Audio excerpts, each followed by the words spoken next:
Hello दोस्तों, नमस्कार। मैं Vipin sir, Vipin math channel पे आपका स्वागत करता हूं। आइए हम लोग जो बिहार एसएससी के लिए मैथ का एक सेट हम लोग डेली कर रहे हैं, उसी का हम लोग ये सेट नंबर 4 होगा। 4 में हम लोग देखेंगे जो हम लोग जो प्लेटफॉर्म का ये 12 सेट का जो वॉल्यूम 1 निकाला है, इसी से हम लोग कर रहे हैं। इसमें जो होगा सेट नंबर 6 होगा। ठीक, सेट नंबर 6 का हम लोग डिस्कशन करेंगे आज।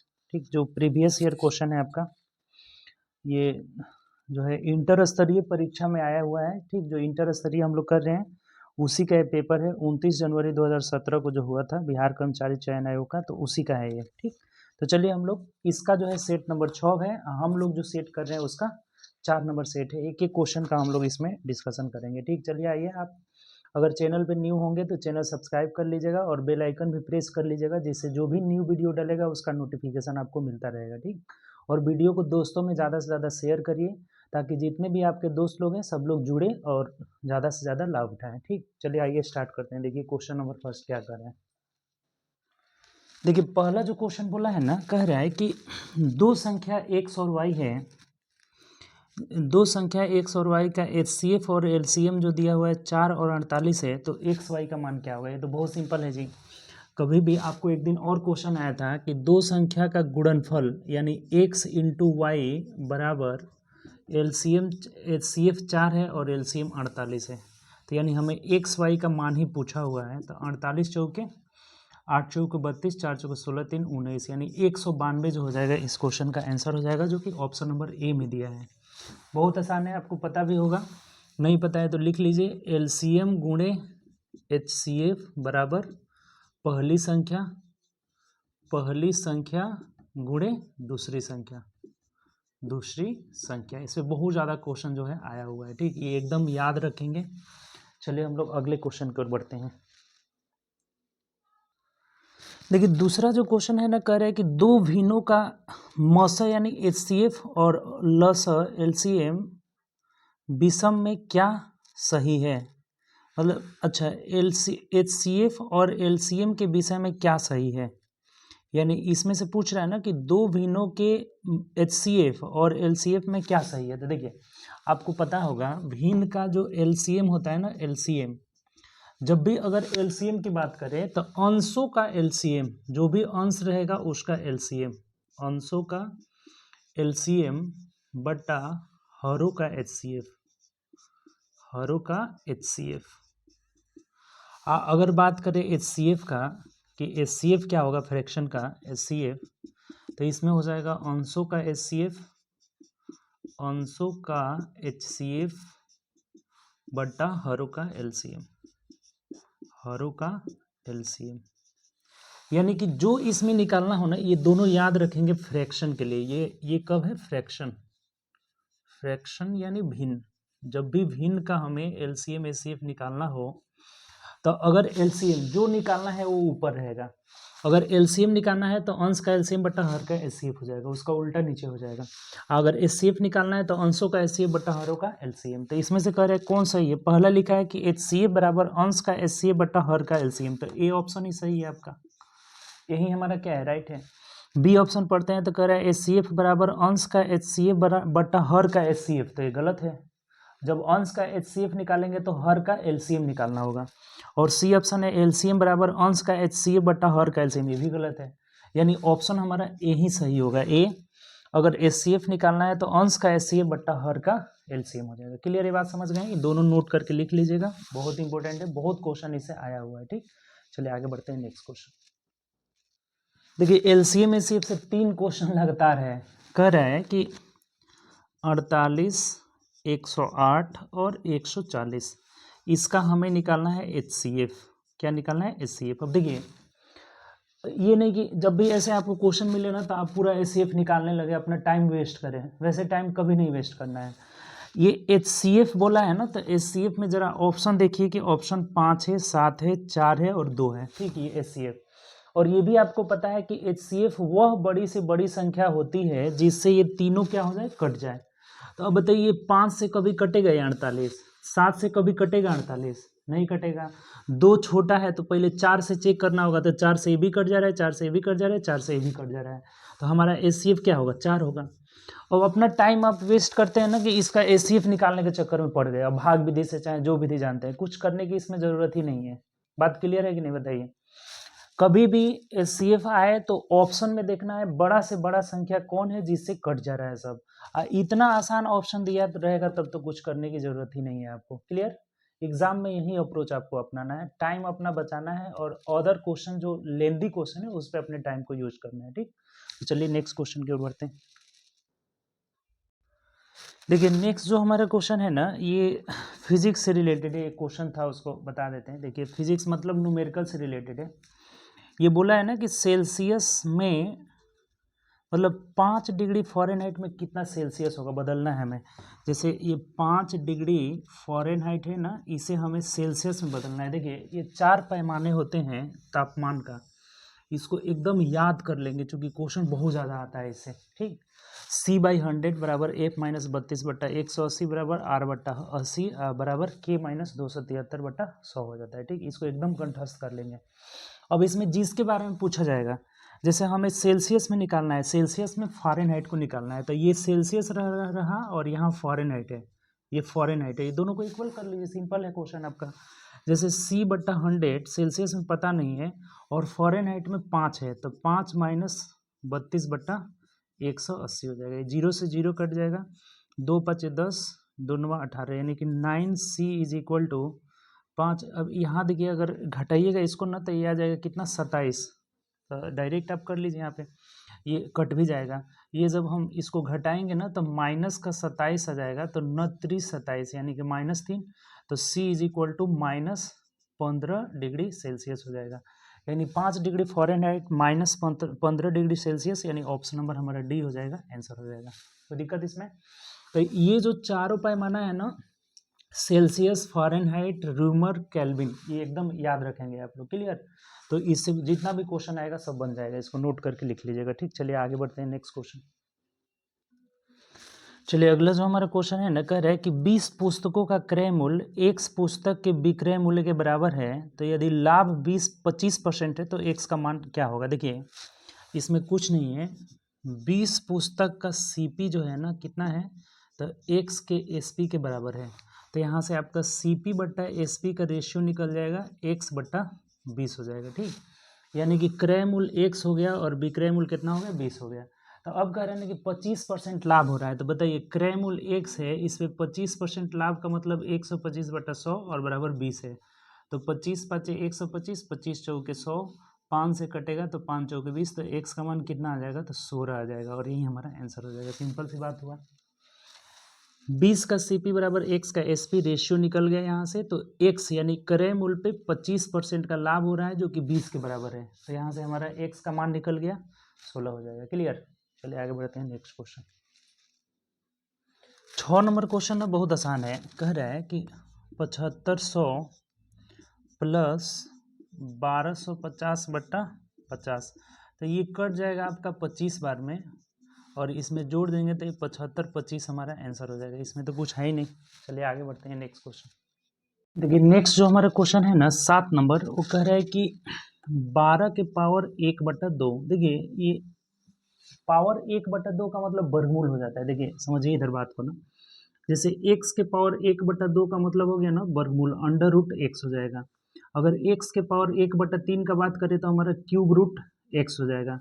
x के पावर 1/4 करेंगे तो ये 4th√x हो जाएगा। यानी कि ये जो जो हर में रहता है ना वो ऑर्डर बन जाता है इसका। ठीक, तो ये 12 का वर्गमूल निकाल लेना है, 12 का वर्गमूल। तो 12 का वर्गमूल मतलब 4 × 3 = 12, यानी कि 2√3 हो जाएगा। 2√3 इस क्वेश्चन का आंसर होगा। तो ऑप्शन से देखेंगे तो ऑप्शन नंबर ए हमारा क्या हो जाएगा, आंसर हो जाएगा। कोई दिक्कत इसमें, आसान क्वेश्चन है, ये बात तो आपको पता ही होगा, कुछ इसमें है ही नहीं। चलिए आगे बढ़ते हैं नेक्स्ट क्वेश्चन।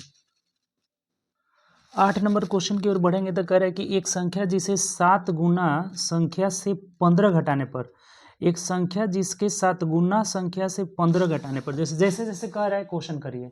जैसे कोई संख्या हम x मान लिए तो इसका 7 गुना कितना हो जाएगा, 7x। इसमें से घटाना कितना है, 15 घटाना है। ठीक, 15 घटाने पर उस संख्या के दोगुने से 10 अधिक पा रहा है, यानी कि उस संख्या के दोगुने से ये 10 अधिक आ रहा है। कुछ नहीं है आपका, सिंपल एक साइड कर लीजिए। तो ये 5x इज इक्वल टू 25 हो जाएगा, ये इधर जाकर ऐड हो जाएगा तो x का मान हमारा क्या हो जाएगा 5 हो जाएगा। ये आसान सा क्वेश्चन है। 5 का मतलब ऑप्शन नंबर ए आपका सही जवाब होगा। ठीक, चलिए आगे बढ़ते हैं नेक्स्ट क्वेश्चन। 9 नंबर जो क्वेश्चन हमारा है ना, कह रहा है कि उम्र में बड़े राम और श्याम की आयु का अंतर कितना है, 16 वर्ष है। 6 वर्ष पूर्व राम के, अब देखिए ये जो रेशियो दिया है ना, कह रहा है कि 6 वर्ष पूर्व यानी पहले की बात कर रहा है, पूर्व राम की आयु श्याम की 3 गुनी थी। राम की आयु श्याम की कितनी थी, 3 गुनी, मतलब 3:1। ये एक था तो ये 3 था, ये बात हमें बोला हुआ है। ठीक, तो कह रहा है कि राम की वर्तमान आयु क्या होगी। अब देखिए एक बात जरा यहाँ से आप समझेंगे तो कि किसी के एज का अगर अंतर 16 वर्ष का अंतर है, बड़े 16 वर्ष का अंतर अगर आज है तो 16 वर्ष का अंतर आपका 10 साल बाद होगा, 16 वर्ष का अंतर 20 साल पहले होगा जी। कभी भी किसी भी दो व्यक्तियों के उम्र का अंतर हमेशा क्या होता है, सेम होता है। तो अगर ये अभी 16 वर्ष का अंतर है तो 6 वर्ष पूर्व भी 16 ही वर्ष का अंतर होगा, अंतर कभी नहीं बदलता है। तो यहाँ अंतर हमारा 2 यूनिट है, 2 यूनिट का वैल्यू 16 वर्ष दिया हुआ है, तो 1 यूनिट का वैल्यू 8 वर्ष हो जाएगा। कितना हो जाएगा, 8 वर्ष। तो राम का पूछ रहा है तो 3 यूनिट का वैल्यू 24 होगा, लेकिन ये ध्यान देना है कि ये कब का डाटा दिया हुआ है। तो 4 वर्ष पूर्व का उम्र है 24, अभी वर्तमान पूछ रहा है तो 6 वर्ष पहले का उम्र है 24, अब वर्तमान पूछ रहा है तो 6 जोड़ दीजिए, यानी कि 30 साल के अभी राम है। राम का उम्र कितना है, 30 साल, 30 ईयर का है। ऑप्शन से अगर आप देखेंगे तो ऑप्शन नंबर बी हमारा आंसर हो जाएगा। बताइए कोई दिक्कत है, ये डिफरेंस हमेशा सेम रहता है। तो 2 यूनिट का वैल्यू 16 है तो 1 यूनिट का वैल्यू 8, 3 यूनिट का वैल्यू 24 हो जाएगा। तो ये 6 वर्ष पूर्व का डाटा दिया हुआ था, तो अगर वर्तमान हम लोग पहुंचेंगे तो क्या हो जाएगा, 30 वर्ष हो जाएगा राम का उम्र। क्लियर, चलिए आगे बढ़ते हैं नेक्स्ट क्वेश्चन। 10 नंबर जो क्वेश्चन है हमारा, कह रहे हैं कि ए और बी जो है ना किसी काम को 4 दिन में करते हैं। ए बी मिलकर के, देखिए ए बी मिलकर 4 दिन में करते हैं, तथा ए अकेले 12 दिन में करता है। ए अकेले कितना दिन में करता है, 12 दिन में। तो पूछा है कि बी कितना दिन में करेगा। बताइए टोटल वर्क यहाँ से 12 हो जाएगा, इनका क्षमता 3, इनका क्षमता 1, तो बी का क्षमता हो जाएगा 3 में से 1 गया 2, तो बी कितना दिन में करेगा, तो 12/2 यानी कि 6 दिन में करेगा। सिंपल सी बात है, ये बहुत आसान क्वेश्चन है। ऑप्शन से अगर आप देखेंगे तो ऑप्शन नंबर सी हो जाएगा, सिंपल है। दोनों 4 दिन में करते हैं, ये टाइम हो गया और ये क्षमता हो गया, इफिशियंसी हो गया। तो 4/12 का एलसीएम 12 हो जाएगा। ठीक, तो इसका इफिशियंसी 3, इसका इफिशियंसी 1 हो जाएगा। तो बी का इफिशियंसी निकालना होगा तो 3 में से 1 घटा दिए, 2 हो गया। अब टोटल वर्क आपका 12 है तो 12 में 2 से भाग लगाए, कितना हो जाएगा, 6 दिन में करेगा। क्लियर, चलिए आगे बढ़ते हैं नेक्स्ट क्वेश्चन। 11 नंबर क्वेश्चन है ना, 5/6, 7/8, 11/12 और एक दिया हुआ है 3/11। कह रहा है कि इसमें सबसे लघुत्तम अंक कौन सा है, यानी लघुत्तम भिन्न पूछ रहा है। तो भिन्न लघुत्तम पाने के लिए, यानी छोटा पाने के लिए सबके अंश में 1-1 जीरो लगाएं। 6×8 = 48, 7×8 = 56, 8×7 = 56 हो जाएगा, यानी 8×8 = 64 हो जा रहा है। ये भी 12×9 = 108, 11 3/11 है ना, 3/10 है यहाँ पे ना, 3/10 है। ठीक, 3/10, तो ये तो 3। अब बताइए इसमें कुछ सोचने वाली बात है, 3/10 सबसे छोटा हो जाएगा, सबसे छोटा भिन्न क्या हो जाएगा, 3/10। इसका मान 3 आ रहा है, 9, 8, इन दोनों में अगर निकालना रहता तब ना हम इसे दशमलव में ले जाते। दशमलव में ले जाने की कोई ज़रूरत नहीं है, क्योंकि सबसे छोटा पूछा हुआ है तो सबसे छोटा हमारा क्या हो जाएगा, 3/10, यानी ऑप्शन नंबर डी आपका क्या होगा, सही जवाब होगा। ठीक, चलिए आगे बढ़ते हैं नेक्स्ट क्वेश्चन। 12 नंबर क्वेश्चन आप समझिएगा, कह रहा है कि चेन्नई और पुडुचेरी के बीच 10 टैक्सी चलती है, तो कितने तरीके से एक्स चेन्नई से पुडुचेरी जाकर भिन्न टैक्सी द्वारा वापस आ सकता है। देखिए इसका अगर तरीका आप याद रखेंगे ना तो डायरेक्ट हो जाएगा n × n-1 तरीका से। ये जो तरीका है ना, कितने तरीका से वापस आ सकता है, तो n × n, ये नहीं पूछा हुआ है कि कितने तरीके से जा सकता है, पुडुचेरी जा करके वापस आ सकता है।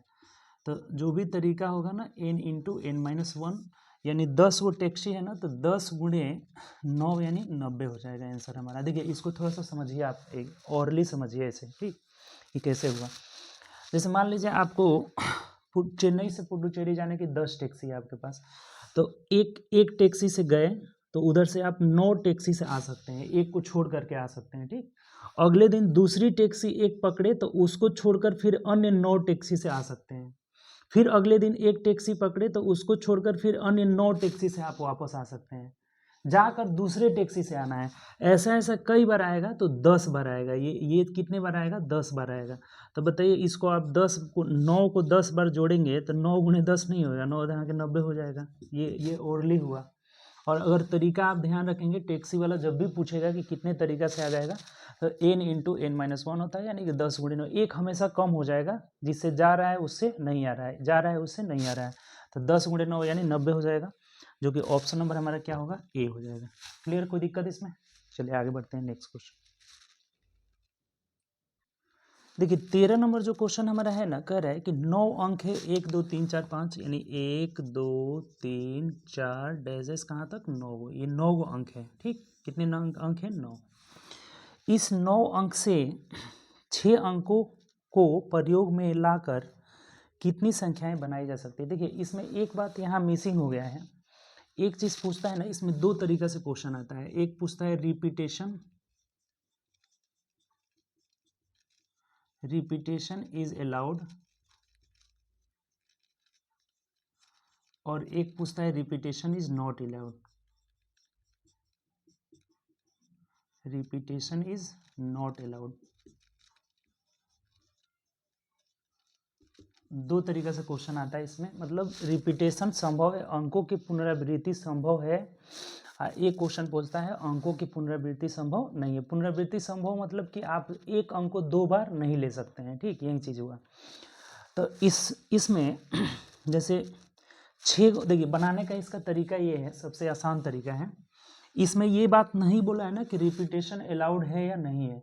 तो अगर रिपीटेशन अलाउड अगर रहता है ना, जैसे मान लीजिए हमें 6 अंक का संख्या बनाना है। देखिए दोनों हम तरीका आपको बता देते हैं। 6 अंक का, तो 6 कोठा बना दीजिए, 1 2 3 4 5 6। ठीक, हमें 6 अंक की संख्या बनाना है। तो जिसमें रिपीटेशन अलाउड है उसमें आप इसको 9 प्रकार से भर सकते हैं, इसको भी 9 प्रकार से, इसको भी 9 प्रकार से, इसको भी 9 प्रकार से, इसको भी 9 प्रकार से, और इसको भी 9 प्रकार से। यानी ये 9 के पावर 6 हो जाएगा। 1 2 3 4 5 6, 9 के पावर 6। अब वो जो क्वेश्चन में दिया रहेगा इसका सॉल्यूशन करके हम लोग लिख लेंगे 9 के पावर 6 क्या हुआ, अगर रिपीटेशन अलाउड है तब। तो ऐसा ये है नहीं, चूंकि 9 के पावर 6 बहुत बड़ी संख्या हो जाएगी। तो ये जो क्वेश्चन पूछा है ना कि रिपीटेशन इज नॉट अलाउड, यानी अंक की पुनरावृत्ति नहीं की जा सकती है। तो इसका तरीका ये है 1 2 3 4 5 6, यानी इस अंक को जब 9 अंक से भरे हैं ना, तो अब जिसको यहाँ भर दिए हैं वो अगली बार नहीं आएगा। तो यहाँ पे हमारा 8 गो अंक होगा, फिर यहाँ पे 7 गो होगा, यहाँ पे 6 गो होगा, यहाँ पे 5 गो होगा, और यहाँ पे 4 गो अंक होगा। अब इसको गुणा कर लीजिए सिंपली, आप देखिए कितने संख्या बना सकते हैं आप।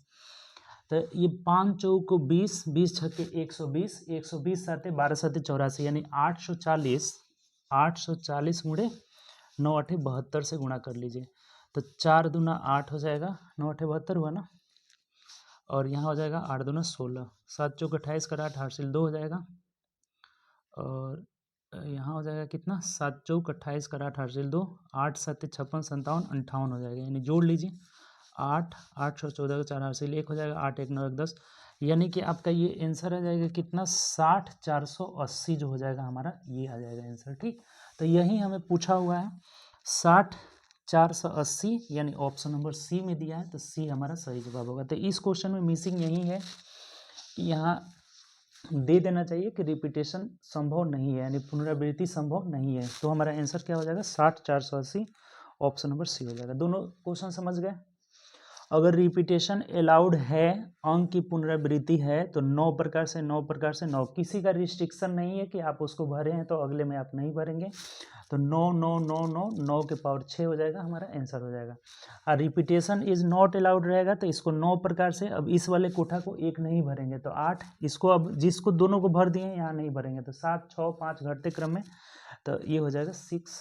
और इसको ऐसे भी लिखा रहता है, आप इसी चीज़ को लिख देता है क्या, तो 9p6, 9p6 हो जाएगा। इससे भी बना लेंगे तो यहीं आ जाएगा। जैसे ये हो जाएगा, देखिए 9 NPR का आपको फॉर्मूला पता है, नहीं पता है तो लिख लीजिए। NPR बराबर होता है फैक्टोरियल n बट्टा फैक्टोरियल n माइनस r हो जाता है। तो ये हो जाएगा फैक्टोरियल 9 और बट्टा फैक्टोरियल 9 में से 6 गया 3 हो जाएगा। तो इसको जैसे लिखेंगे तो 9 गुणे 8 गुणे 7 गुणे 6 गुणे 5 गुणे 4 और फैक्टोरियल 3 लिख देंगे तो 3 से 3 कट जाएगा, यानी यही वाला देखिए आ जाएगा जवाब यहाँ पे 9 8 7 6 5 4 9 8 7 6 4 5 5 4 हो जाएगा। बात समझे ना? तो ये तरीका होता है एनपीआर वाला, जब रिपीटेशन इज नॉट अलाउड हो तब। ठीक, नहीं तो ऐसे तो आप बना लेंगे तो आसानी से आ जाएगा। ठीक, चलिए आगे बढ़ते हैं। अच्छा क्वेश्चन है नेक्स्ट जो हमारा क्वेश्चन है ना, करिएगा। देखिए कह रहा है कि एक्स और वाई दो पासे फेंकते हैं और एक्स खेल की शुरुआत करता है। पहले कौन पासा फेंका है? एक्स। तो उनके सर्वप्रथम 9 की संभावना का अनुपात क्या होगा? 9, अब देखिए ये क्वेश्चन में थोड़ा सा मिसप्रिंट हुआ है।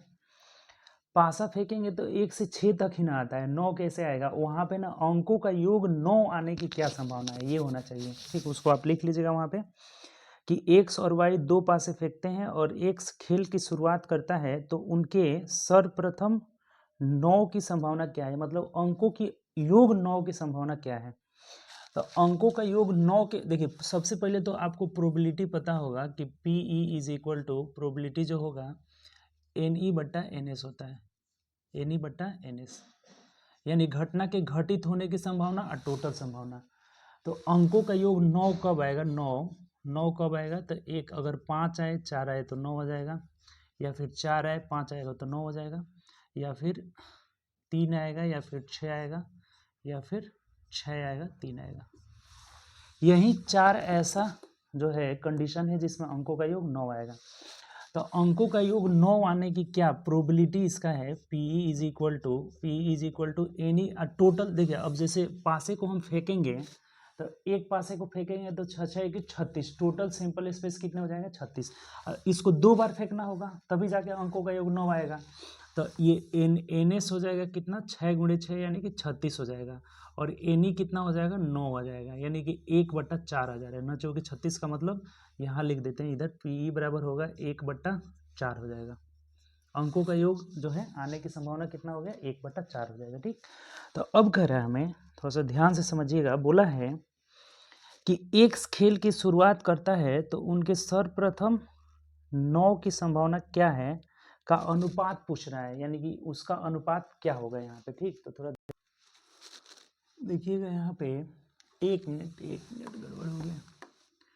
ये 1 2 3 4 है ना, तो 4 9 36 यानी 1/9 आ जाएगा ना, यहाँ पे 1/9 हो जाएगा। ठीक, मतलब 9 आने की संभावना कितना है? 1/9। तो अब एक बात बताइए कि जैसे ये बोला हुआ है कि ये क्वेश्चन थोड़ा सा है लेंदी, एक्स खेल की शुरुआत करता है तो उसके सर्वप्रथम 9 आने की क्या संभावना है? तो 9 आने की संभावना 1/9। तो एक होता है 9 नहीं आने की संभावना, जैसे कि पी ई डैश बोला जाता है, पी ई डैश। तो ये क्या होता है? 1 - 1/9 यानी कितना हो जाएगा? 8/9 हो जाएगा। ये 9 आने की संभावना 1/9 हो गया, क्योंकि 4/36 कर लिए तो 1/9। और 9 आने की संभावना जो होता है 1 - 1/9। देखिए प्रोबेबिलिटी में थोड़ा बहुत आपको जानकारी होनी चाहिए कि जो प्रोबेबिलिटी होता है वो आपका 0 से, जैसे कहता है ना कि प्रोबेबिलिटी में आने की संभावना अगर 1/9 है तो 9 आने की संभावना जब भी निकालना होगा तो 1 माइनस होगी, क्योंकि दोनों का योग होता है 1। आने की किसी घटना के घटित होने की संभावना प्लस 9 होने की संभावना क्या होता है? तो 1 हो जाता है। और मैक्सिमम पॉसिबिलिटी जो होता है 1 तक होता है, मिनिमम क्या होता है? 0 होता है। जैसे असंभव घटना की जो प्रायिकता होता है वो 0 हो जाता है, निश्चित घटना की प्रायिकता 1 होता है, तो 1 से 0 के बीच में ही होता है। ठीक, तो ये जो है हमें अगर घटना के घटित होने की प्रायिकता 1/9 आ गया तो नहीं आने की प्रायिकता 8/9। तो अब देखिए, अब यहाँ पे कि जैसे एक्स खेल, पहले एक्स कर रहा है, तो एक्स का जीतने की संभावना क्या हो जाएगी? पी एक्स का जो होगा जीतने की संभावना, जैसे मान लीजिए कि एक्स पहले फेंका और उसका अंकों का योग 9 आ गया, तो ये 1/9 हो जाएगा। जैसे इसको ऐसे समझिए, अगर पहले पी एक्स फेंका तो ये जीत जाएगा, यानी कि पी एक्स हो जाएगा, पी एक्स। अब दूसरी बार अगर मान लीजिए इसका आ गया तो अब वाई की बारी नहीं आएगी, और नहीं तो पहले पी एक्स फेंका, इसका नहीं आया तो फिर वाई फेंकेगा, यानी कि वाई का आ जाएगा, वाई का नहीं आया, फिर वाई का भी नहीं आएगा, उसके बाद से पी एक्स जीत जाएगा, यहाँ पे पी एक्स का आ जाएगा। जैसे पहले x फेंका, उसका आ गया 1/9, तो उसका काम खत्म हो गया, अब जीत गया। और नहीं तो पहले x फेंका, उसका नहीं आया, तो फिर y फेंका, नहीं आया, तो फिर x फेंकेगा तो उसका आ जाएगा। मतलब कि x का जीतने की संभावना हम लोग निकाल लेते हैं। यहाँ लिख देंगे कि probability of x win, x के जीतने की संभावना, यानी कि पहले फेंका आ गया तो जीत गया। अगर पहली बार फेंका नहीं आया, फिर y फेंकेगा तो इसका भी नहीं आएगा, तब x फेंका तो आ गया, इसका मतलब जीत गया। फिर यहाँ पे प्लस, सबको प्लस करते जाएंगे। प्रोबेबिलिटी, मान लीजिए x फेंका नहीं आया, फिर y फेंका नहीं आया, फिर x फेंका नहीं आया, फिर y फेंका नहीं आया, फिर x फेंकेगा तो आ जाएगा, तो जीत जाएगा।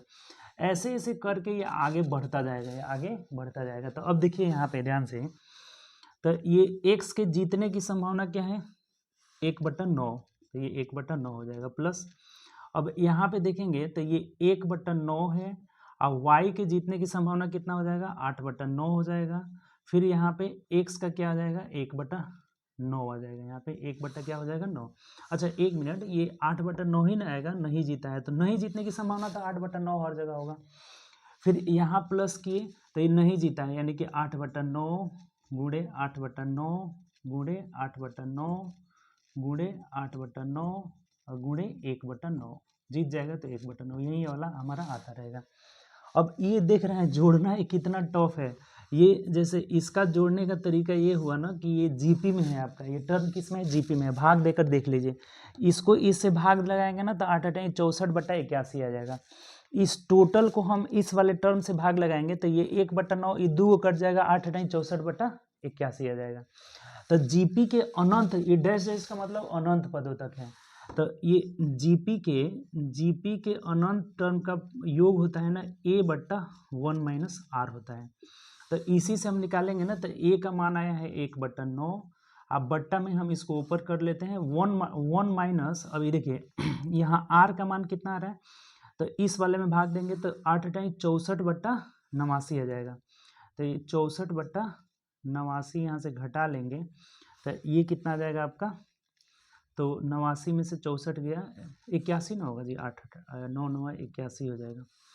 तो 81 में से 64 गया तो 11 में से 4 ये ऊपर चला जाएगा 81, और बट्टा घटा करके जो रहेगा वही हमारा नीचे हो जाएगा। तो 81 में से 64 गया, 11 में से 4 गया 7, और यहाँ हो जाएगा कितना आपका, तो 11, 7 में से 1 गया 6 गया 1 हो जाएगा, यानी कि 9 × 9 = 81, 9 × 9 = 81, यानी कि 9/17 आ जा रहा है। ये किसके जीतने की संभावना है, x की।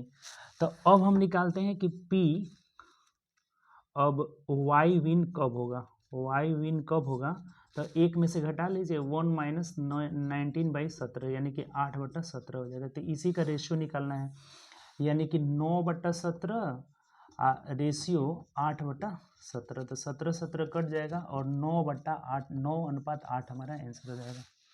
क्वेश्चन इतना छोटा है, उसका सॉल्यूशन कई गुना उससे बड़ा है। आंसर से देखिए तो ऑप्शन से हमारा 9/8, 9:8 किस में दिया है, तो ऑप्शन नंबर ए में दिया है। देखिए ये क्वेश्चन बहुत अच्छा है, ऐसे क्वेश्चन को छोड़ के भी आने में कोई दिक्कत नहीं है। फिर एक बार समझा देते हैं आपको। देखिए बोला है हमें सबसे पहले प्रोबेबिलिटी तो होता है NE/NS, तो अंकों का योग, किसी पासा को फेंक रहे हैं तो अंकों का योग 9 आने की क्या संभावना है। तो अंकों का योग 9 कब आएगा, तो 5 4 4 5 3 6 6 3, यही 4 कंडीशन है जैसे अंकों का योग 9 आ सकता है। तो इसकी संभावना क्या है, तो 4 बट्टा टोटल 36 हो जाएगा, यानी 1/9। तो अब इसमें जैसे मान लीजिए कि ये बोला है ना कि P का पहले ये अंकों का योग 9 आने की संभावना क्या है, पहला पासा जो है कौन फेंक रहा है, x फेंक रहा है। तो हम मान लेते हैं कि probability of x win, x कैसे जीतेगा ये भी समझने वाली बात है। तो x पहले फेंका और योग आ गया तो इसका मतलब जीत गया। अगर पहले x फेंका नहीं आया योग तो फिर y फेंकेगा, नहीं आएगा इसका, चूंकि हमें वो x को ही जिताना है, तो फिर x फेंका आ गया, इसका मतलब x जीत गया। अब पहली चांस में x फेंका नहीं आया, y फेंका नहीं आया, फिर x फेंका नहीं आया, y फेंका नहीं आया, फिर x फेंकेगा तो आ जाएगा, यानी x को ही हमें जिताना है, y को नहीं जिताना है, क्योंकि पहली बार x फेंक रहा है। तो इस तरह से जब x के जीतने की प्रायिकता 1/9 होगी तो नहीं जीतने की प्रायिकता क्या होगी, 8/9। ये किसी का भी है, x हो या y हो, जीतने की आने की प्रायिकता 1/9, तो नहीं आने की प्रायिकता 8/9। तो यहाँ ये आने की प्रायिकता 1/9 खत्म कहानी यहाँ पे। अब यहाँ नहीं आने की प्रायिकता 8/9, नहीं आने की प्रायिकता 8/9, तो x के आने की प्रायिकता 1/9 हो जाएगा। सिंपली इसी तरह से अब नहीं आने की प्रायिकता 8/9, 8/9, 8/9, 8/9, आने की प्रायिकता 1/9 हो गया। ये जो टर्म है ना, इसको जोड़ने का तरीका कैसे निकाले, जोड़ने का तरीका ये जीपी में है। ये टर्म किस में है? जीपी। जीपी मतलब ज्योमेट्रिक प्रोग्रेशन, गुणोत्तर श्रेणी में है। तो गुणोत्तर श्रेणी के अनंत टर्म, ये काम कहाँ तक होगा? तो ये अनंत तक होगा। तो ये जीपी के अनंत पदों का जो योग हो जाएगा ना हमारा, जीपी के अनंत पदों का योग यहाँ लिखे हैं, देखिए जीपी के अनंत पदों का योग होता है a/1 - r। ए मतलब प्रथम पद, 1 माइनस कॉमन रेशियो ये होता है, r फॉर कॉमन रेशियो। जैसे जीपी के n पदों का योग आप लोग देखें Sn बराबर n/2 × 2a plus n-1 × d होता है। तो उसी तरह से ज्योमेट्रिक प्रोग्रेशन का अनंत, उसका अनंत पद का नहीं होता है, nth टर्म तक का योग होता है। इसमें अनंत पदों का योग होता है a/1 - r। इसको कंठस्थ कर लेंगे, बहुत बार आया है इस पे क्वेश्चन, ठीक। तो यहाँ पे a का मान 1/9 है, और ये 1/1 - r को जब हम घटाए हैं यहाँ से 1 - r, देखिए यहाँ पे 1 r कैसे आया ये भी समझने वाली बात है। थोड़ा सा r कितना आएगा इसमें, तो r कैसे आता है, तो T2/T1 को हम जब भाग लगाते हैं तो r आता है। तो इसमें ये T2 हो गया, ये T3 हो गया आपका, ठीक। तो इसमें आप 1/9 से भाग लगाएंगे तो 8 × 64/81 आ जाएगा। तो जब 1 में से 64/81 घटाएंगे हम, तो ये आ जाएगा कितना आपका, तो 17/81 आ जाएगा। तब यही ये काम किए हैं, 1/9 ये ऊपर चला जाएगा, इससे भाग लगाना है तो ये 81/17 आ जाएगा। तो ये 9 से कट जा रहा है 9 मर्त में, यानी कि जीतने की पी के जो है जीतने की संभावना का योग जो है ना, टोटल ये कितना आ रहा है, 9/17 आ जा रहा है। तो x के जीतने की संभावना 9/17, तो y के जीतने की संभावना 1 - 9/17 यानी 8/9। तो इसी दोनों का रेशियो पूछा हुआ था, ठीक। देखिए ये क्वेश्चन ये कितना आपको समय लिया इसमें, ठीक। लेकिन हम उम्मीद रखते हैं कि समझ गए होंगे, पूरा अच्छे से समझ गए होंगे। जिनको भी प्रोबेबिलिटी थोड़ा बहुत आता होगा वो आराम से समझ गए होंगे, ठीक। तो चलिए आगे बढ़ते हैं हम लोग नेक्स्ट क्वेश्चन की तरफ। 15 नंबर जो क्वेश्चन है हमारा ना, कह रहा है कि एक पेटी में 9 गेंद है, 2 लाल यानी रेड कलर का 2 है, ठीक। उसके बाद से लाल 2 है, ब्लू नीली जो है आपका कितना है, 3 है, और जो ब्लैक है ना, ब्लैक ये ब्लू है, ये कितना है, 4 है। तो कह रहा है कि 3 गेंद निकालने निरुद्देश्यता से निकाली जाती है, यानी दृक्षा रूप से निकाली जाती है, तो क्या संभावना है कि सब भिन्न भिन्न कलर, देखिए ये भी प्रोबेबिलिटी से आ गया। तो PE is equal to NE/NS। तो NE मतलब क्या है, टोटल तो पहले हो जाएगा 9C3, 9 गो में से 3 गो हमें निकालना है तो 9C3 हो जाएगा, ठीक। उसके बाद से अब देखिए, मान लीजिए कि हर अलग अलग कलर की होनी चाहिए, तो रेड वाली 2 गो है, तो 2 गो में से हम निकाल लेते हैं 2C1 इंटू, फिर यहाँ पे 3 गो में से निकालेंगे 3C1 हो जाएगा, इंटू यहाँ कितना हो जाएगा, 4C1 हो जाएगा, 4C1। अब इसको सॉल्व कर लीजिए। अब NCR का फॉर्मूला आपको पता होगा, NCR बराबर होता है factorial N into factorial R into factorial N-R होता है। तब इसको सजाएंगे तो ये फैक्टोरियल 2 और बट्टा फैक्टोरियल 1, 2 में से एक जाएगा तो फैक्टोरियल 2 यानी कि 2 ही हो जाएगा। फैक्टोरियल 3 का क्या हो जाएगा, 3 ही हो जाएगा, 3 आ जाएगा। देखिए कोई भी NC1 होता है ना, NC1 तो ये फैक्टोरियल N ही हो जाएगा। जैसे NCR का है, यहाँ आप निकालेंगे अगर इसका 3C1 तो फैक्टोरियल 3 और बट्टा फैक्टोरियल 1 गुणे फैक्टोरियल 3 में से एक गया 2 हो जाएगा। तो ये 3 गुणे 2 करेंगे और नीचे 2 रहेगा तो ये कट जाएगा ना, तो केवल 3 हो जाएगा। यहाँ क्या हो जाएगा, 4 हो जाएगा। और यहाँ देखिए तो ये फैक्टोरियल 9 यानी कि फैक्टोरियल 9 बट्टा फैक्टोरियल 3 इंटू फैक्टोरियल 6 हो जाएगा। तो 9 को जब तोड़ेंगे ना तो यहाँ 9 गुणे 8 गुणे 7 गुणे 6 हो जाएगा। और ये फैक्टोरियल में 6 कर देते हैं, चूँकि इससे ये कट जाएगा। 3 को करेंगे तो 3 गुणे 2 यानी कि 6 से ये 3 गुणे 2 है ना, तो 2 से कटा दीजिए इसको 4 और इसको 3 से कटा दीजिए 3 हो जाएगा। और फिर इधर देखेंगे तो ये 3 से 3 कट जाएगा, 4 से 4 कट जाएगा, यानी कि 2/7 हो जाएगा। 2/7 हमारा क्या हो जाएगा, आंसर हो जाएगा। ऑप्शन से देख लीजिए, तो ऑप्शन नंबर बी जो हो जाएगा हमारा राइट आंसर हो जाएगा। बात क्लियर है, इसमें कोई दिक्कत नहीं है। NC9C3 9 गो में से 3 गो चुनना है, तो ये टोटल हो जाएगा। यहाँ जो हो जाएगा हमारा NE/NS, तो NE हो जाएगा 2 गो रेड कलर की है, उसमें से एक लेना है, ब्लू कलर की है एक लेना है, ब्लैक कलर की है एक ले लेना है।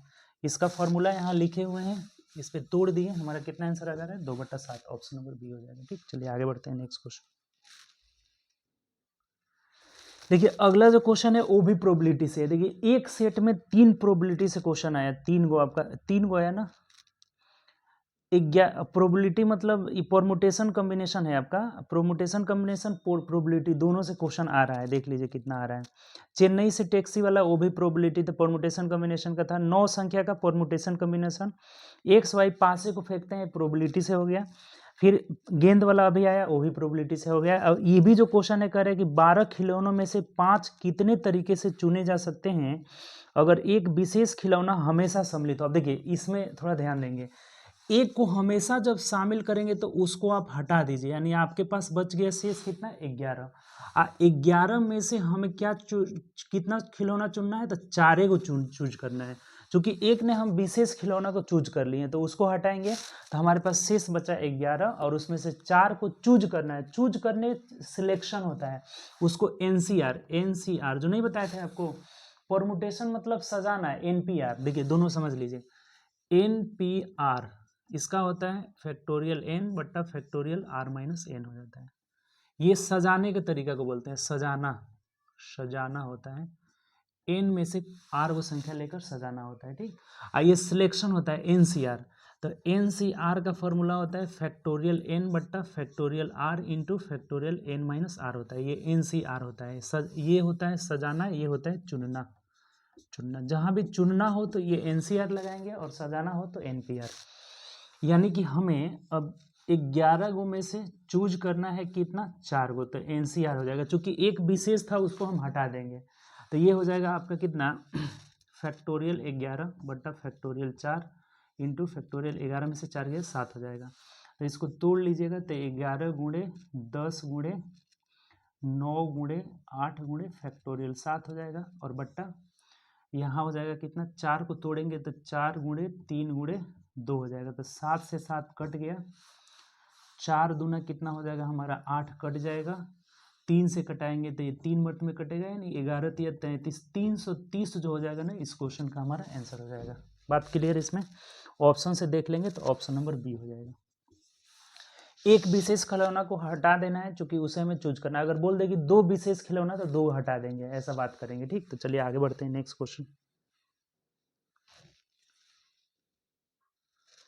17 नंबर जो क्वेश्चन है हमारा ना, कह रहे कि एक घड़ी के चेहरे को 3 बराबर भागों में बांटा जाए कि हर भाग में अंकों का योग। अब अंकों का, घड़ी के अंकों का योग आपको पता ही होगा, घड़ी में जो रहता है कहाँ से, तो ये 1 2 3 4 5 6 7 8 9 10 11 12, 1 2 3 4 5 6 7 8 9 10 11 12, इसको 3 बराबर भागों में बांटना है। अंकों का योग जो है बांटना है, ये ऐसे नहीं बांटना है। कह रहा है कि एक घड़ी के चेहरे को 3 बराबर भागों में बांटा जाए कि हर भाग के अंकों का योग बराबर है। तो अब बताइए 1 से 12 तक अंक जोड़ दीजिए, 1 + 2 + 3 + 4 + डैश कहाँ तक, 12 तक। तो इसका फॉर्मूला होता है n × n + 1/2 होता है। प्राकृत संख्या का योग क्या होता है, n × n + 1। तो 12 गुणे 11/2 यानी कितना हो जाएगा, 11 × 6 = 66।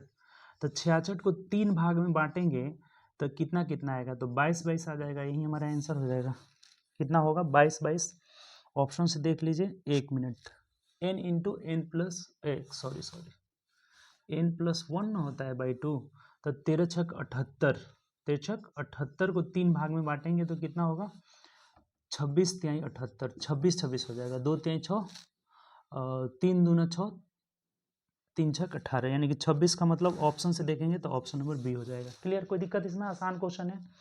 अंकों का योग जोड़ के उसे 3 बराबर भागों में बांट लेना है, तो 26 प्रत्येक भाग को मिलेगा। ठीक, चलिए आगे बढ़ते हैं नेक्स्ट क्वेश्चन। अगला जो क्वेश्चन है 18 नंबर, कह रहा है कि एक आदमी एक तस्तरी में 9 मूंगफली रखता है, तब उसे 2 तस्तरी खाली रह जाती है। यानी एक में अगर 9 को रखता है ना, तो उसके पास 2 तस्तरी खाली हो जाती है, यानी 18 को बच जाता है। प्रत्येक में 9 को रखा तो इसका मतलब कितना हो गया, 2 तस्तरी खाली, मतलब उसके पास 18 मूंगफली बच जाते हैं। और इस प्रकार यदि एक तस्तरी में 6 मूंगफली रखता है तो उसके पास 3 मूंगफली बच जाते हैं। देखिए सिंपल है। मान लीजिए तो कह रहा है, पूछा क्या आपसे, उसके पास कितनी तस्तरी है। तस्तरी की संख्या, जो तस्तरी बोला है ना, तस्तरी मतलब कोई बर्तन टाइप का है, इसकी संख्या x मान लीजिए। ठीक, कितनी x। तो ये बोल रहा है कि 9 मूंगफली रख रहे हैं, प्रत्येक तस्तरी में 9 मूंगफली रख रहे हैं, यानी कि 9x हो गया। तो इसके पास 2 तस्तरी खाली होने का मतलब कि 9 9 18 को बच जाता है। कितना? 18। खाली रहने का मतलब 18 को घट जाता है। तो घटने का मतलब 18 क्या हो जाएगा? माइनस हो जाएगा। क्लियर? अगर हर तस्तरी में 9 9 को रख रहे हैं तो एक तस्तरी में कितना होगा? 9x हो जाएगा। इसके पास 2 गो तस्तरी खाली रह जाता है। यहाँ पे बोला हुआ है कि 2 तस्तरी खाली रहने का मतलब 18 को कम हो जाता है, क्योंकि एक में 9 रखना है इसे। अगली बार बोल रहा है कि अगर प्रत्येक में 6 6 को रख रहा है तो 6x, तब इसके पास 3 मूंगफली बच जाते हैं, यानी कि +3, 2 3 को बच गया और ये दोनों आपस में बराबर हो जाएगा। सिंपल। x का मान निकाल लीजिए, एक साइड करिए तो ये हो जाएगा कितना? 3x इज इक्वल टू 18 3 21 हो जाएगा। तो 21 कटेगा 7 से, अर्थात 7 को उसके पास तस्तरी थी। अगर आप ऐसे नहीं बनाते हैं ना तो ऑप्शन से भी बना सकते हैं। कई गो तस्तरी ऐसे रख करके आराम से बना सकते हैं ऑप्शन से। ठीक, अगर ये भी आसान तरीका है, ऑप्शन से मिला लीजिए, देख लीजिए हमारा कौन सा है, तो ऑप्शन नंबर सी हो जाएगा। ठीक, चलिए आगे बढ़ते हैं नेक्स्ट क्वेश्चन। 19 नंबर जो क्वेश्चन है ना, कह रहा है कि b बराबर -50/-2, तो ये कटाएंगे तो कितना हो जाएगा? 25 हो जाएगा।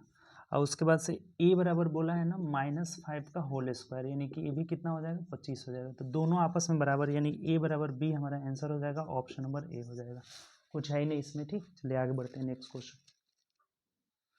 20 नंबर जो क्वेश्चन है ना, कह रहा है कि 7 का न्यूनतम गुणज जो 4 शेष छोड़ता है और 6 9 15 18 से पूर्णतः विभाजित है। 6 9 15 18 से अगर विभाजित है ना, तो सबसे पहले तो काम इसका एलसीएम निकालना होगा। तो 3 गुणे 2 3 दूना 6, 3 तरीके 9, 3 5 15, 18 इसमें है ही, यानी कितना हुआ? तो 5 तिहाई 15 दूना 30 तिहाई 90 हो गया। ठीक, तो अब अगर हम संख्या की अगर बात करें, संख्या तो कितना शेष छोड़ता है, यानी कितना शेष बचता है, तो 4 शेष बचता है, तो 90 + 4 हो जाएगा। ये हमारा 94 आंसर हो जाता। अगर सिर्फ बोला रहता है कि 4 शेष बचता है, लेकिन एक और इसमें बात बोला है कि 7 का न्यूनतम गुणज है, यानी कि जो ये संख्या आना चाहिए ना, ये 7 से कटना चाहिए। तो देखिए अब 7 से कटाने के लिए क्या किया जाता है कि यहाँ के रह करके और 1 2 3 4 5 रह के चेक करेंगे कब कट रहा है। अब देखिए ये कितना टफ काम हो जाएगा, रह के चेक करते रह जाएंगे। तो इसको आसान करने के लिए 90 को 7 से भाग लगा दीजिए, तो 12 सत्ते 84, 12 सत्ते 84, यानी 6 बच गया। अब जो यहाँ रहेगा ना, जैसे 6k + 4 रख देंगे। अब देखिए चेक करके कितना आसानी से हो जाएगा। 1 रखेंगे 10 नहीं आएगा, 2 रखेंगे 6 दूना 12 और 4 16, तब भी नहीं कटेगा, 7 से कटना चाहिए। 3 रखेंगे तो 6 3 18 4 22, अब भी नहीं कट रहा है। 4 रखेंगे तो 6 चौके 24 4 28 आराम से कट जा रहा है, यानी k बराबर 4 यहाँ पर भी रख दीजिएगा। तो 9 चौके 36, 360 + 4 यानी कितना? 364 हमारा क्वेश्चन का आंसर हो जाएगा। तो दिक्कत इसमें सिंपल है। अगर सिर्फ बोलता कि इतना इतना इतना से भाग देने पर 4 शेष बचता है, तो 4 जोड़ देते 94 हो जाता। लेकिन 7 से कटाना है तो ये वाला प्रक्रिया एक्स्ट्रा हमें करना पड़ेगा इसमें। ठीक, तो हमारा आंसर क्या है? 364। चलिए आगे बढ़ते हैं, ऑप्शन से मिला लीजिए, ऑप्शन नंबर डी हो जाएगा। 21 जो क्वेश्चन है ना, कि कितने भिन्न तरीका से, देखिए ये भी परमुटेशन कॉम्बिनेशन आ गया। बैंक को BAN के बैंक को कितने भिन्न तरीका से आप शब्द के अक्षर व्यवस्थित किए जा सकते हैं, तो वो भी यही हुआ। 4 गो यहाँ है, 4 कोठा बना लीजिए, 4 कोठा 1 2 3 4। अब इसमें जैसे कि ये 4 वो भर सकते हैं, इसमें 3 को भर सकते हैं, इसमें 2 को भर सकते हैं, इसमें 1 भर सकते हैं। चूँकि हम इसमें रिपीटेशन नॉट अलाउड वाला इसमें मामला होता है, जो कि बी हम वर्ड नहीं बना सकते हैं। तो 4 3 12 दूना 24 हमारा आंसर हो जाएगा। ये भी परमुटेशन कॉम्बिनेशन से है, ऑप्शन से देख लेंगे। तो 24 हमारा ऑप्शन नंबर बी में दिया हुआ है। ठीक, चलिए आगे बढ़ते हैं नेक्स्ट क्वेश्चन। अगला जो हमारा क्वेश्चन है, कह रहे कि 2 बालिका और 2 बच्चे, 2 बालिका यानी कि गर्ल्स मान लीजिए, गर्ल्स, और 2 बॉय हैं। ठीक, 2 बॉय हैं, के लिए संग्रहालय के टिकटों की कीमत 24 रुपये है। दोनों चारों का मिलाकर कितना है टिकट? 24 रुपये का है। यदि एक बच्चे का टिकट का मूल्य बालिका के टिकट के मूल्य का आधा है, यानी कि इसका जो मूल्य है ना इसका आधा है। जैसे इसका अगर आप मान लीजिए 2x हो गया, इनका अगर 2x हो गया ना तो इनका x है, तो यहाँ मान लीजिए गुणे 2x से करेंगे ना तो इनका x से गुणा करेंगे, और ये मिल करके कितने हैं 24 रुपये। देखिए सिंपल सा बात हो गया। क्या बोला है आपसे, यदि बच्चे के टिकट का मूल्य बालिका के टिकट के मूल्य का आधा है तो बालिका के टिकट का मूल्य हमें गर्ल्स के टिकट यानी 2x का मान पूछा है। तो ये 4 और 2 6x, 6x is equal to 24 हो गया, तो x का मान 4 हो जाएगा, यानी कि बालिका के टिकट का मूल्य 8 रुपये पर टिकट हो जाएगा। यही हमारा आंसर हो जाएगा। ऑप्शन से अगर देखेंगे तो ऑप्शन नंबर ए हो जाएगा। क्या समझे कि नहीं आप क्वेश्चन? कह रहा है कि बालिका के टिकट से बॉय का बच्चे का जो टिकट का मूल्य है आधा है, यानी कि अगर ये 2x है तो ये x हो जाएगा। तो ये 2 बालिका है तो 2 दूनी के 4x हो गया, 2 बालक है तो 2x हो गया, यानी कि 6x 24, तो x का मान 4 हो गया। तो बालिका का पूछा था यानी कि 8, अगर बच्चे का पूछता तो कितना हो जाता 4 ही रुपये हो जाता। ठीक, चलिए आगे बढ़ते हैं नेक्स्ट क्वेश्चन। 23 नंबर क्वेश्चन कह रहे हैं ना कि आरोही क्रम में लिखे, एक है √2, एक है कितना √4 और एक है कितना √6। देखिए कभी भी अगर जो शर्ट्स रहता है ना करनी, उसे आरोही क्रम या अवरोही क्रम में सजाना है ना तो इसको पहले घातांक के रूप में 2 के पावर 1/2, अभी आया था एक क्वेश्चन 4 के पावर 1/3, और यहाँ हो जाएगा 6 के पावर 1/4। ये हर का एलसीएम 2 3 4 का एलसीएम कितना हो गया तो 12 हो गया। तो 12 से इसको भी गुणा कर लीजिए, इसको भी 12 से, इसको भी 12 से, तो 4 3 12 हो जाएगा, 3 चौके 12 हो जाएगा, 2 छके 12 हो जाएगा। तो 2 के पावर 6 मतलब हुआ 2 दूनी के 4, 32 गुना 64 हो जाएगा, इसका वैल्यू 64 आ गया। 4 के पावर 4 मतलब 16 16 256 हो जाएगा। 6 के पावर 3 मतलब 6 जगह 36 छके 216 हो जाएगा। अब देख लीजिए इसमें क्या पूछा है आपसे, कह रहा है कि इन्हें आरोही क्रम यानी बढ़ते क्रम में लिखें। तो आरोही क्रम में यानी कि ये सबसे छोटा है तो ये √2 हो जाएगा, इसके बाद देखिए ये आ जाएगा, ये 4th√6 आ जाएगा, और बड़ा कौन है तो 3√3 हो जाएगा। यही हमारा आंसर हो जाएगा। मिला लीजिए, √2 4th√6 3√4, यानी ऑप्शन नंबर ए हमारा क्या होगा आंसर हो जाएगा। बात क्लियर, इसमें कोई दिक्कत नहीं।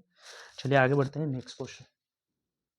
यानी कि इसमें टोटल जो ये सेट था ना हमारा, जो सेट नंबर 6 उसमें दिया है, हम लोग का ये चौथा सेट है। इसमें टोटल 23 क्वेश्चन जो है मैथ रीजनिंग से, मैथ से मिलाकर था।